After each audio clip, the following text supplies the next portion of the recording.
আপনি কি অপুষ্টিজনিত রোগে ভুগছেন? তাহলে আপনার জন্য হতে পারে আজকের এই রেসিপি বেস্ট রেসিপি। প্রিয় দর্শক, আসসালামু আলাইকুম। কেমন আছেন সবাই? নিশ্চয়ই ভালো। আমিও আপনাদের দোয়ায় অসংখ্য ভালো আছি। আর আমার মারুফ কিচেনের পক্ষ থেকে সবাইকে জানাচ্ছি অসংখ্য ধন্যবাদ যারা আমাকে ফলো এবং লাইক দিয়ে পাশে আছে। তো আজকে আমার রেসিপি হচ্ছে কচুর শাক। আমি চিংড়ি মাছ দিয়ে রান্না করব। এর জন্য আমি প্রায় ১.৫ কেজির মতো কচুর শাক নিয়ে নিয়েছি। আমি ডাঁটাগুলোর থেকে চামড়া বা খোসা ফেলে দিয়েছি। তো ফেলে দেওয়ার পর এখানে সামান্য পরিমাণ লবণ দিয়ে আমি এটাকে ভালো করে সিদ্ধ করে নেব। এর সাথে আমি একটু পানি দিয়ে সিদ্ধ করছি যাতে আমার সেদ্ধটা খুব ভালো হয়। এই সুযোগে বলে দেই, আমি কিন্তু নোয়াখালীর আঞ্চলিক ভাষায় কথা বলি। আপনাদের বোঝার সুবিধার্থে কিছুটা বইয়ের ভাষায় বলার চেষ্টা করি, কিন্তু এর মধ্যেও যদি নোয়াখালীর আঞ্চলিক ভাষা চলে আসে তাহলে ক্ষমা করে দেবেন, কেননা ক্ষমা মহত্বের লক্ষণ। তো আমার এখনো শাকটা সেদ্ধ হয়নি, আমি একটু নেড়ে দিয়েছি উল্টো পাল্টে। তো এখন প্রায় সেদ্ধের শেষের দিকে আমার সেদ্ধটা হয়ে গেছে।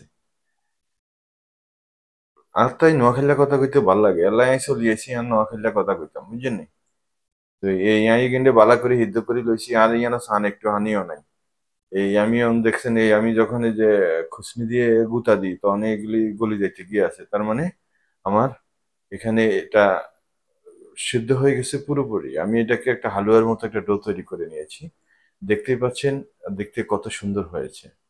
আমি এখান থেকে একটু পানি ফেলে দিইনি, কারণ পানি ফেলে দিলে হয়তো এর সাথে থেকে ভিটামিন চলে যেতে পারে। তো আমি ফ্যানের মধ্যে তেল দিয়ে দিয়েছি, সেখানে কিছু পরিমাণ সামান্য পরিমাণ জিরা দিয়ে দিয়েছি। এগুলোকে একটু ভেজে নিচ্ছি। এতে জিরার ফ্লেভারটা ভালো আসবে। তো এই জিরা বাদা হয়ে গেছে, এবার আমি দিয়ে দিছি পেঁয়াজ কুচি। পেঁয়াজ কুচি ২-১ মিনিট কুচি করে দানের হরে আমি এর লগে দিয়ে দিছি রসুন। এখানে কিন্তু রসুনের মূল্য অনেক বেশি, কেননা কচু শাকের সাথে রসুনের ফ্লেভার অনেক অনেক ভালো জমে। তো হেরাও দিয়ে দিছি কাঁচামরিচ। কাঁচামরিচ ভিটামিন ভরপুর, ভিটামিন সি। তাই কাঁচামরিচ দেওয়ার চেষ্টা করবেন। তো কাঁচামরিচটাকে হালকা একটু টেলে দিয়ে আমি এর সাথে দিয়ে দিচ্ছি চিংড়ি মাছ। যেটারে আঙ্গ নোয়াখালী ভাষা ইসে গুঁড়া কয়। ইসে গুঁড়া দেওয়ার হরে আমি দিয়ে দিছি একটু লবণ, দিয়ে দিছি হালকা গরম মশলার গুঁড়া, দিয়ে এটারে এখন বালা করি এই মাখি লইতে আছি।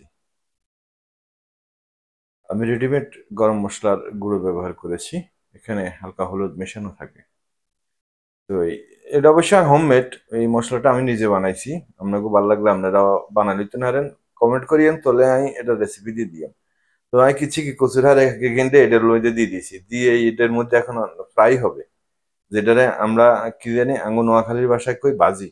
এটারে আমি বালা করি বাজি করি লইয়াম। বাজি করি লওয়ার হরে এই দেখছেন নি আমার এটার সিস্টেমটা এরকম আইছে। দেখছেন? এবার আমি নামায় সার্ভ করছি। দেখছেন নিচে গুণা এখন কি সুন্দর দেয়া যায়। চিংড়ি মাছের আর কচুর অত্যন্ত সুস্বাদু একটি রেসিপি। যদি ভিডিওটি ভালো লাগে তাহলে লাইক কমেন্ট শেয়ার করবেন অবশ্যই। আর পেজটিকে ফলো দিয়ে পাশে থাকবেন। বিদায় নিচ্ছি মারুফ কিচেনের পক্ষ থেকে। আসসালামু আলাইকুম ওয়া রাহমাতুল্লাহি ওয়া বারাকাতুহু।